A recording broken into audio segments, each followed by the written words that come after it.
Hi viewers, welcome to our channel. ప్రస్తుతం మనతో పాటు భరద్వాజ్ గారు సీనియర్ జర్నలిస్ట్ ఉన్నారు. వారితో ఒకసారి మాట్లాడదాం. సార్ నమస్కారం. సార్ నమస్తే. సార్, కంగనా రనౌత్ గారు డైరెక్షన్ లో అండ్ ఆమె ప్రధాన పాత్రలో వస్తున్న ఎమర్జెన్సీ మూవీ, ఇది ఇందిరాగాంధీ గారి జీవితంలో జరిగిన ఘటనకు సంబంధించి ఆమె బయోగ్రఫీ బేస్ చేసుకుని వస్తున్న సినిమా సార్. అయితే ఇప్పుడు ఈ సినిమా పైన ఒక వివాదం అయితే చెలరేగుతుంది. ఇక్కడ తెలంగాణలో కూడా రేవంత్ రెడ్డి గారు దీన్ని అడ్డుకునే ప్రయత్నం చేస్తానని చెప్పేసి కూడా అంటున్నారు. మేజర్ గా సిక్కుల్ని దేశద్రోహులుగా చూపించినట్టుగా వాళ్ళు కూడా ఆరోపిస్తున్నారు, ఆందోళన వ్యక్తం చేస్తున్నారు. సార్, మరి సినిమా పరిస్థితి ఏంటి? రిలీజ్ అవుతుందా లేదా? మీ ఒపీనియన్ సార్ ఎమర్జెన్సీ సినిమా పైన. అంటే ఖలిస్తాన్ ఉద్యమం చూపించాలి, బెంజరన్ వాలేని చూపించాలి. బెంజరన్ వాలేని చంపడం కోసం ఆపరేషన్ బ్లూ స్టార్ అనే పేరుతో స్వర్ణ దేవాలయంలోకి సైన్యాన్ని నడిపించినటువంటి చరిత్ర చెప్పుకోవాలి. మరి బెంజరన్ వాలేని అక్కడే హత్య చేశారు, చంపేశారు. మరి అవన్నీ చూపించాలి కదా. ఇందిరాగాంధీ జీవితం అంటే ఇందిరాగాంధీ గారి హత్యకి కారణం అదే కదా. సత్వంత్ సింగ్, బియాన్ సింగ్ అనేటువంటి వారిద్దరూ, ఆవిడ బాడీ గార్డ్స్, వారిద్దరూ కలిసి ఆవిడని చంపినట్టుగా కూడా చూపించాలి కదా. సిక్కుల్ని అలా చూపించడం సబబు కాదు అంటే ఎలా కుదురుతుంది? బెంజరన్ వాలేని చూపించకుండా, సత్వంత్ సింగ్ని చూపించకుండా, బియాన్ సింగ్ని చూపించకుండా ఇందిరాగాంధీ గారి జీవిత చరిత్ర ఎవరైనా తీయగలరా అనేది ప్రశ్న. ఓకే, కాబట్టి ఇవన్నీ అంటే ఉగ్రవాదులుగా చూపిస్తారు.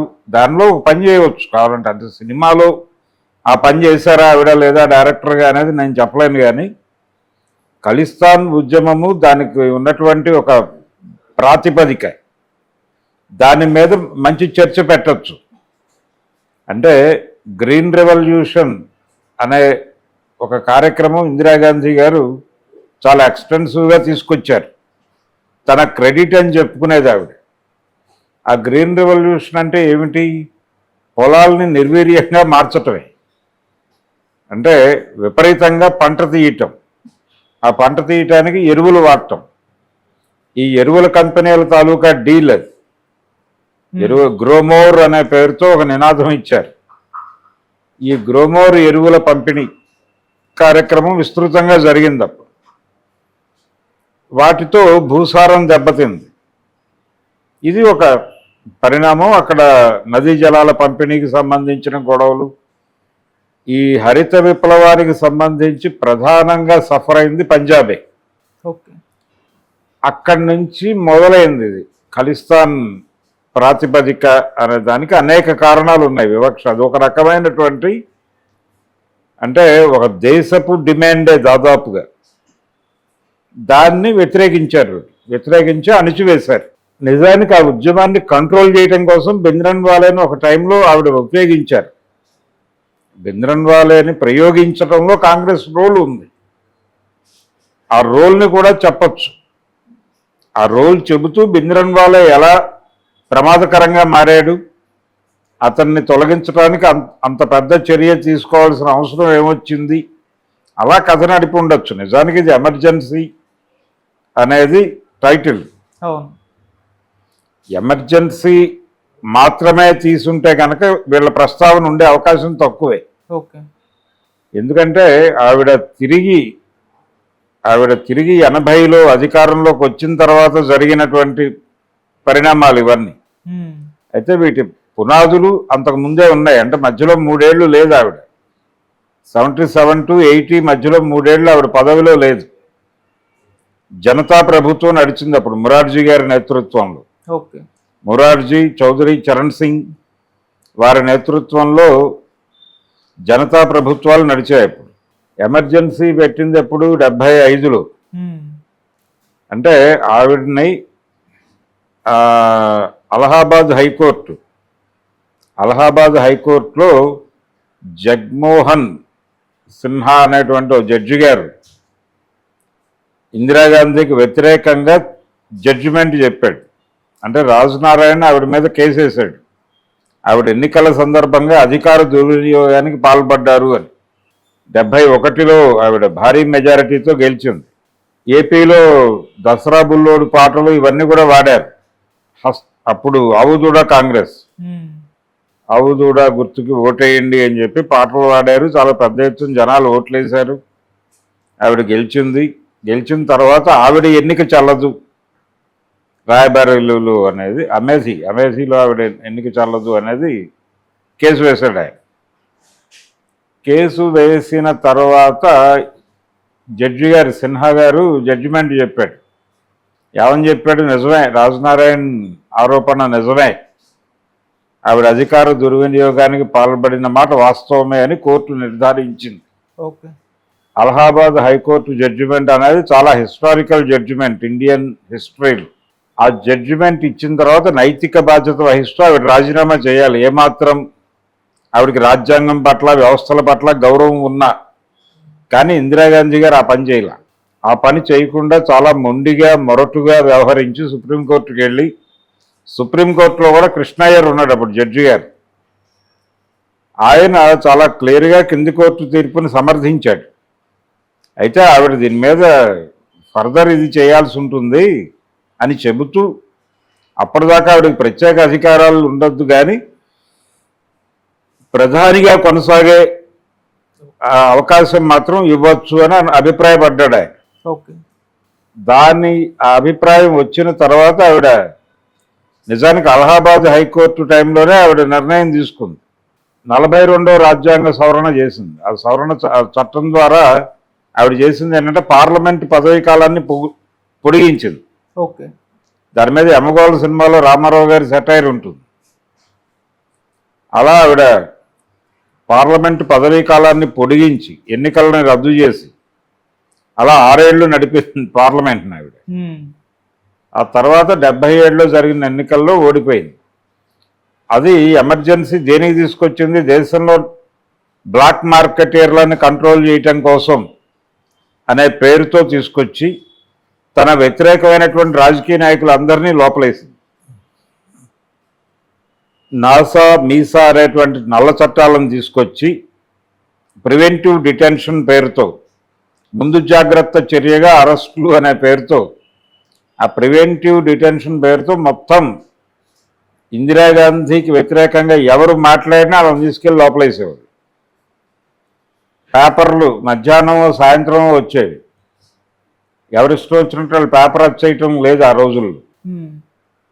పేపర్ మొత్తం కంపోజ్ చేసిన తర్వాత కలెక్టర్ గారికి పంపించి వారు సంతకం పెట్టాక ప్రింట్ వేయాలి. వారు తీసేయమన్నవి తీసేసి ఆ లెవెల్ సెన్సార్ నడిచింది ఆ రోజుల్లో. ఉదయం పేపర్ మానేసి సాయంత్రం పేపర్ వచ్చేది. సెన్సార్ అయిన తర్వాత కలెక్టర్ సంతకం పెట్టాక ప్రింటింగ్కి వెళ్ళేది. ఇంత దుర్మార్గం నడిచింది ఆవిడ రోజుల్లో. ఎమర్జెన్సీ చీకటి రోజులు అంటారు. దాని మీద అక్కడ వరకు కన్ఫర్మ్ అయ్యి సినిమా తీసుంటే ఓకే. కాకపోతే ఆవిడ ఇందిరాగాంధీ జీవితాన్ని కొనసాగించి తర్వాత జరిగిన సంఘటనలు ఆవిడ హత్య వరకు వెళ్ళి ఉండొచ్చు. అంటే ఆవిడకి ఒక ప్రోగ్రాం ఉంది. ఆవిడ కంగనా రనౌత్ ఏంటి, ఆవిడ యాంటీ కాంగ్రెస్. ఈ యాంటీ కాంగ్రెస్ కాబట్టి ఆవిడని మరింత దుర్మార్గురాలిగా దుష్టురాలిగా చూపించేటువంటి ప్రయత్నం డెఫినెట్గా చేసి ఉంటుంది. తను ఆ క్యారెక్టర్ చేసినప్పటికీ ఆవిడ ఐడియాలజీ తేడా, ఆ తేడా ఐడియాలజీతో తీసిన సినిమా ఇది. అందుకని దానికి అభ్యంతరం చెప్పాల్సింది కాంగ్రెస్ పార్టీ చెప్పాలి. కాంగ్రెస్ పార్టీ అభ్యంతరం చెప్పడానికి ఒక ప్రాతిపదిక ఉంది.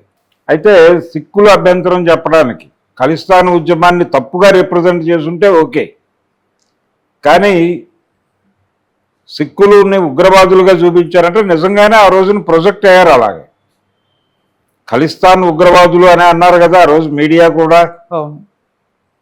సో ఖలిస్తాన్ అనేది వేర్పాటువాదం. అస్సాం గణ సంగ్రామ పరిషత్ ఎలాగైతే ఆ రోజున విడిపోవాలనుకుందో అలాగే వీళ్ళు అనుకున్నారు. ఆ రోజున వేర్పాటువాద ఉద్యమాలు ఉవ్వెత్తున లేచాయి భారతదేశంలో. వాటిల్లో ఖలిస్తాన్ ఒకటి. అటు ఈశాన్య రాష్ట్రాలు మొత్తం మేము ఈ దేశం నుంచి విడిపోతామన్న సందర్భం కదా మిజోరాం ఇవన్నీ. అక్కడ లాల్ డెంగా నాయకత్వంలో అద్భుతమైన ఉద్యమం జరిగింది ఆ కాలంలో. ఆ ఉద్యమాల దశలో వచ్చినటువంటి ఉద్యమం ఖలిస్తాన్ మూమెంట్. అసు అనే పేరుతో, అస్సాం స్టూడెంట్స్ యూనియన్ అనే పేరుతో ఒక ఆర్గనైజేషన్ ఈ దేశం నుంచి విడిపోవాలనుకున్నారు వాళ్ళు అస్సాం. ఇలా వేర్పాటువాద ఉద్యమాలు వాటి నేపథ్యం, ఇందిరాగాంధీ ఆ ఉద్యమాలను అణిచివేయడానికి చేసిన ప్రయత్నాలు, ఈవెన్ ఎన్టీ రామారావు గారు వెళ్ళి వాళ్ళతో మాట్లాడుతానన్నాడు. ఖలిస్తాన్ ఉగ్రవాదులు అని బ్రాండ్ వేసిన ఆ గ్రూప్తో, ఆ పార్టీలతో తాను వెళ్ళి మాట్లాడి కన్విన్స్ చేస్తానని మాట్లాడాడు. ఓకే. ఆ రోజుల్లో ఈనాడులో ఈ శ్రీధర్ కార్టూన్ వేశాడు. అలా ఖలిస్తాన్ పులి కూర్చుని ఉంటుంది, ఈయన కాషాయం వేసుకుని వెళ్తూ ఉంటాడు బిస్కెట్లు పట్టుకుని. అలా కాబట్టి వెళ్ళదు భద్రతా కారణాల రీత్యా ఈయన వెళ్ళనివ్వాల. కానీ వెళ్తానని మాత్రం ఈయన ఆవేశపడ్డాడు. అంటే వాళ్ళది నాది ఒకటే నినాదం అన్నాడు ఈ పెద్ద మనిషి. అంటే వాళ్ళు విడిపోతూ ఉన్నారు, మేము అదే కదా, అందరం కలిసి కూర్చొని మాట్లాడదాం అక్రాస్ ది టేబుల్ అని చెప్పి అదొక విచిత్రమైన పోకడలో వెళ్ళాడు ఆయన. ఇలా చాలామంది మద్దతు తెలిపారు, దానికి మద్దతు తెలపని వాళ్ళు ఉన్నారు. కాబట్టి ఆ రోజున ఉగ్రవాదులు అనే అన్నారు కాబట్టి వాళ్ళ దగ్గర ఆయుధాలు ఉన్నాయి, సాయుధ చర్యలు జరిగాయి. ఖలిస్తాన్ నుంచి ఇందిరాగాంధీ హత్య అనేది అత్యంత పెద్ద సాయుధ చర్య.